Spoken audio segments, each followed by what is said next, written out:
Journey greets us with stunning visuals of a desert landscape. An out-of-focus dune reaches skyward, silhouetted against the whitewashed sun. A bright light streaks through the sky below thin clouds and over a backdrop of stone columns before the camera cuts to an establishing shot of the desert, now accelerating at a similar pace to the light. The next shot mimics an impact, rapid at the start but nearly devoid of motion, as we are silently introduced to our bright-eyed, red-robed character, the Traveler. We have been given life. Our inference is confirmed when the camera swings wide to rest behind us as we rise. A familiar scene settles into our vision and focus this time, and we assume control. The space between the objects on the dune is in desperate need of filling, and we're in desperate need of a vantage point. As we near the top of the dune, the shot widens, and our character is dwarfed by a distant mountain, radiant against the sun-tanned background. There are no instructions and no directions. Just the word journey that fades in above us, and we know that our goal is to reach the beacon of light at the summit. Journey is a profound example of visual storytelling because it doesn't bother to do anything else. In the first few moments, it sets the stage for how it will show us its story. It trusts the player to infer from imagery, much like a child sees a rattling cocoon and can infer from that the cocoon will become a butterfly. Of course, Journey is more complex than that.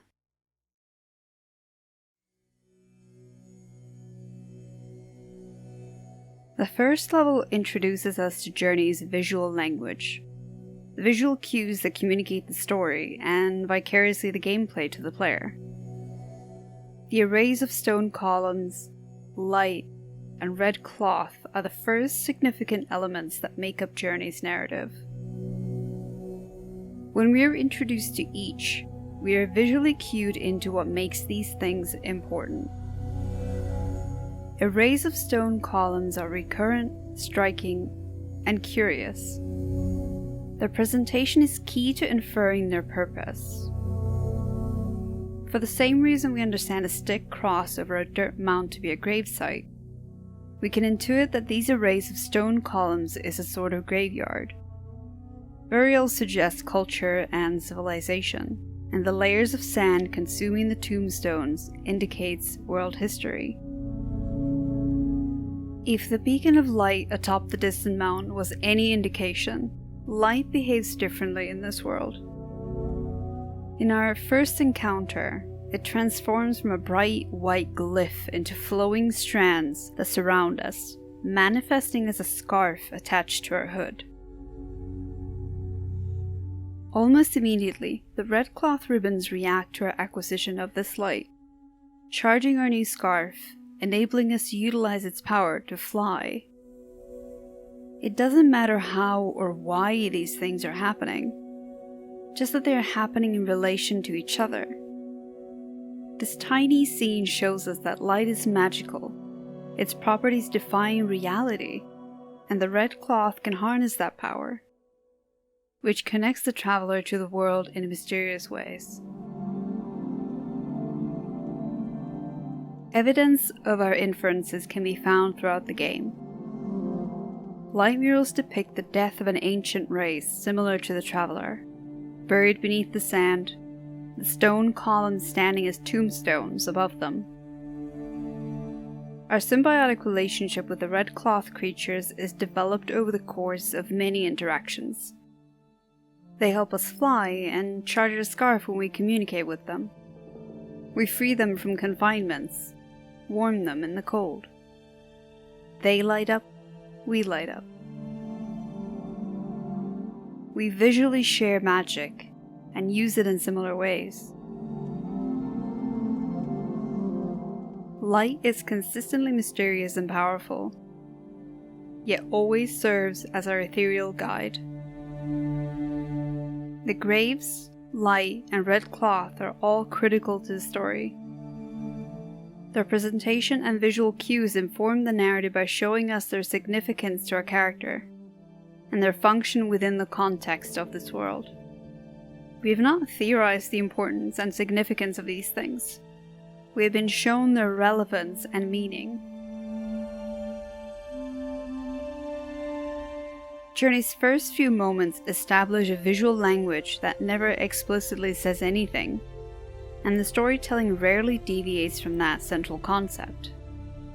The inferences we make are as effective as explicit language. Without a single spoken word, we know how to play the game, and that the narrative will unfold as we play, leaving only the minutiae to interpretation.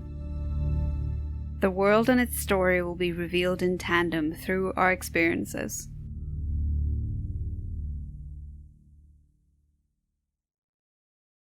Another prime example of how Journey visualizes its narrative is the descent into the ruins of the ancient civilization near the midpoint of the game. The traveler slides down what feels like miles of sand. The shadows become deep and dark, boldening as light slowly fades from the setting sun.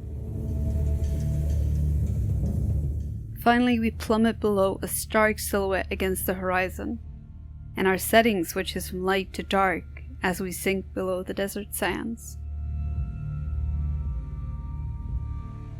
All of these things are visual cues for the upcoming shift in the narrative. The descent into the pits of the old civilization is a striking visual change that alters the tone of the game. We were previously exploring an open-sky desert expanse with a sense of wonder and lack of tension. But now we are decidedly linear, funneled through a dark, walled interior. For the first time, our objective is lost. Now seems like a good time to talk about something that was purposefully neglected up to this point. The murals that show the ancient civilization's history. All that we've inferred through the visual language, the significance of light, red cloth, graves, and the shift in tone from the descent, all of this has already been revealed to us through multiple spiritual meetings with ancient beings. The murals are the closest thing to explicit communication we get from the game, but we really only need them to fill in the gaps. Out of context, the murals only serve to show the history of these beings, but in the context of the traveler's experiences, they inform the narrative. Every visual cue up to this point has been a conscious effort to convey story elements through visual language and player inference. Without the murals, the narrative is still cohesive and understandable. With the murals, we're able to confirm our previous speculations. It's comparable to a picture book. The story begins to unfold as we collect more context, one page at a time.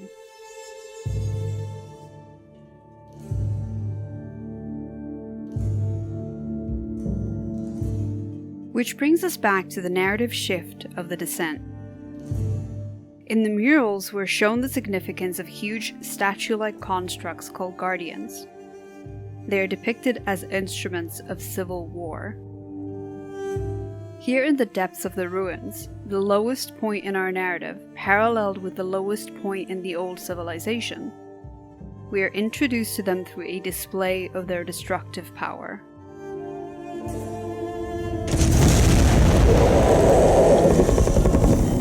We aren't seeing this on a mural. It's happening right here, right now.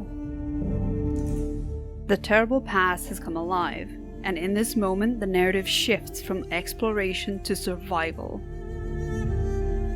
This is the dramatic shift we have been visually conditioned for. We watch the color palette desaturate and grow cold. The shadows bolden and darken. The light fade and become scarce. We watched as the traveler descended, sinking below the setting sun, plummeting into the dark depths. Journey never told us anything. It showed us everything. Following the incident with the Guardians, our next meeting with an ancient is unlike all the others. Up to now, the traveler has meditated in front of white statues in order to meet with the old civilization in a presumably spiritual or magical plane. This time, however, the traveler does not sit. Instead, the walls contribute glyphs to the center of the room, and as the white light fades, we find ourselves in the same physical space as before.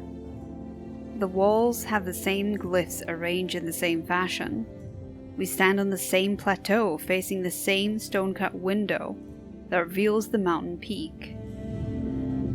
These visual cues are different from all our other meetings past, and it is this difference that shows us this meeting is important.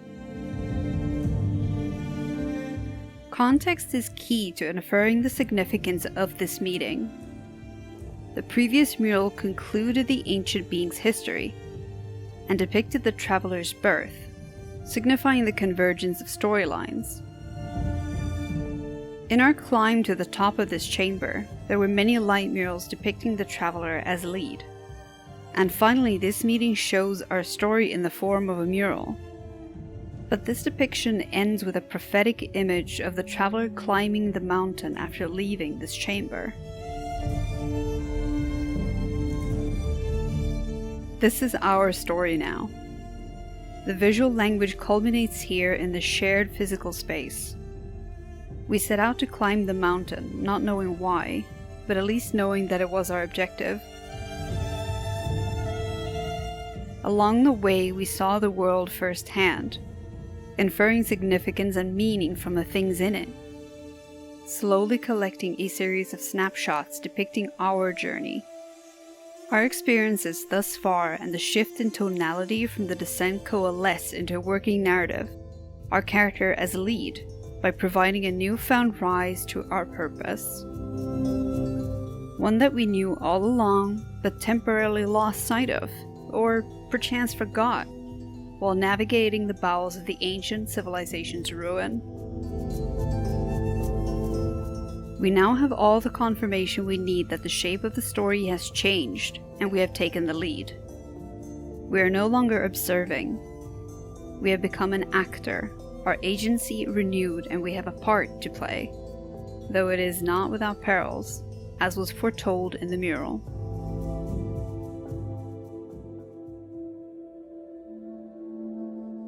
Upon exiting the chamber, we find the landscape covered with snow. A frost-ridden red cloth creature spirals from the sky, falling to the snow-covered ground below a broken bridge. Our objectives have been achieved up to this point by our ability to walk, fly, and chirp. It goes without saying that it will be difficult to travel through this bitter, cold weather. The narrative significance is obvious. Climbing the mountain is perilous, and the symbolism of snow in contrast to the function of our abilities and the desert expanse below brings danger, warning, loss, and the creeping thought of death to the forefront of our endeavors.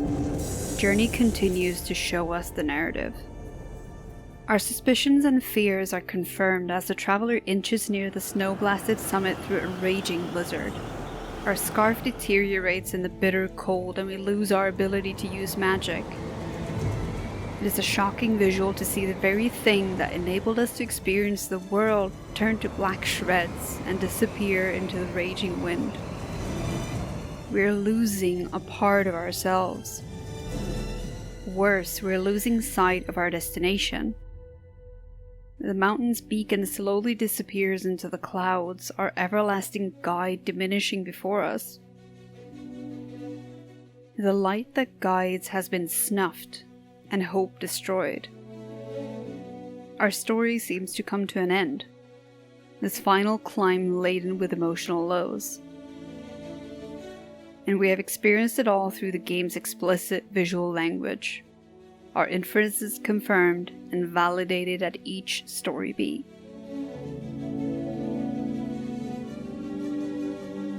Perhaps the most challenging concept throughout Journey's narrative is the Traveler's resurrection. The game never showed us that we might not be able to trust everything we see. Up to this point, Journey's visual language has been consistent in its delivery and significance, but this scene breaks that established trust. It isn't until after we reach the summit that it's put into perspective. The murals never showed us atop the mountain. The paradise above the clouds and the lone walk into the light are cultural references to the kinds of things we might see when we die. Our gravestone lies among the other graves under the same sky from when we collapsed. Journey makes sure to show us what really happened in a way it hadn't done before. Journey's world changes after the traveler's rapid ascension. Colors are saturated and vibrant. There's an abundance of light. It's like our breakthrough moment, full of elation and relief. It is here in this moment above the clouds, spending time flying with the red ribbon creatures, that our journey is rewarded.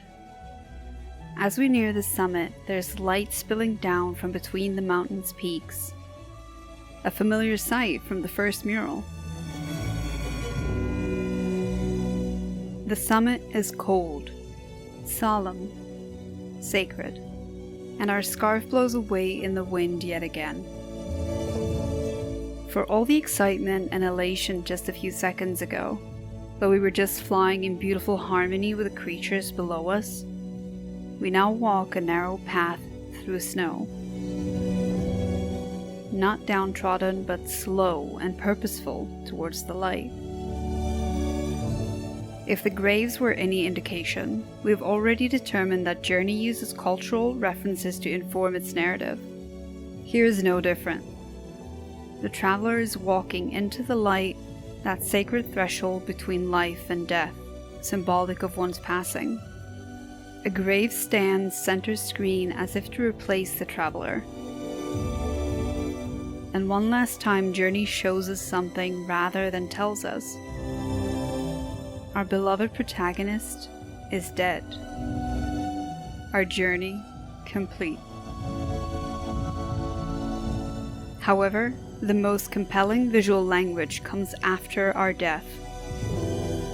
The mountain shines again through the clouds and sends down a light, exactly like the one from the beginning. It travels back down the mountain through areas we traversed, shedding light over the land as it goes and passing other travelers along the way. As it travels the world in reverse order, we can't help but remember our time spent in each place. And a curious feeling emerges as our thoughts reach further into the future. We know we're going back to the beginning. A familiar scene settles into our vision as the bright light streaks through the night sky, disappearing between the objects on the hill, before the camera transitions to a wide shot of the dune, the mountain, and the desert.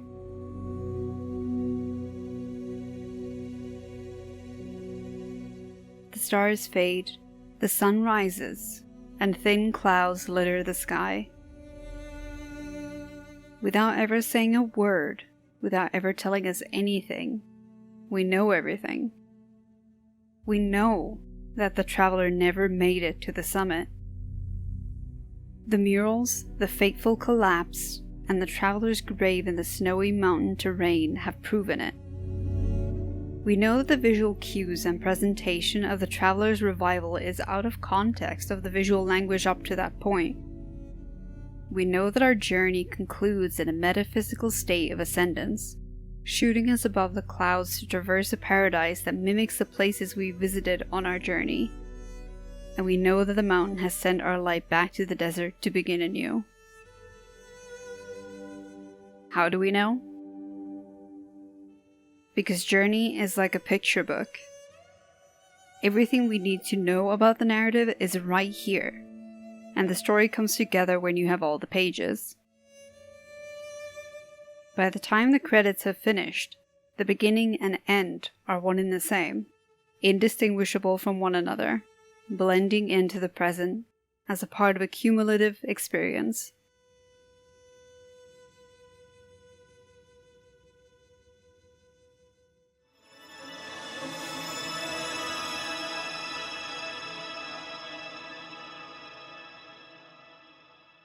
Something to think about before we wrap up our exploration of how Journey visualizes its narrative.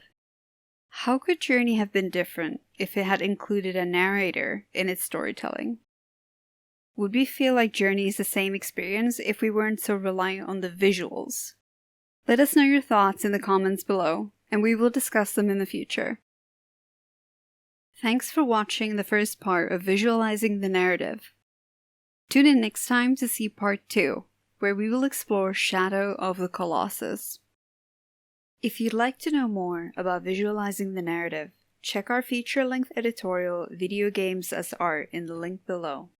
There you'll find more about why we're so passionate about this project.